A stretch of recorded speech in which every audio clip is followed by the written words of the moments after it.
Plantar fasciitis is a very common condition, especially in patients that are getting a little bit older, maybe gaining a little bit of weight, a little bit more active. It's also more common in patients that have flat feet or a tight heel cord.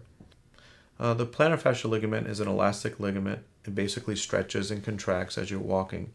When you're sleeping at night, your foot's in a relaxed position, but the plantar fascial ligament actually gets tight and contracts. The most common symptom associated with plantar fasciitis is heel pain after rest.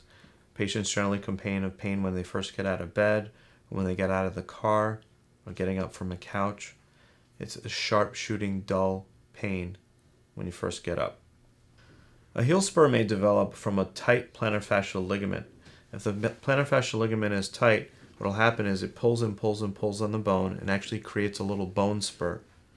We diagnose plantar fasciitis generally from the history that the patient gives us, but we also use x-rays and diagnostic ultrasound to aid in the diagnosis.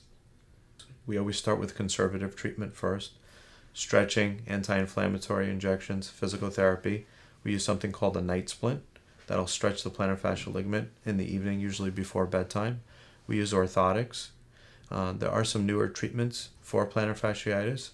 There's shockwave therapy. There's extracorporeal pulse activation therapy.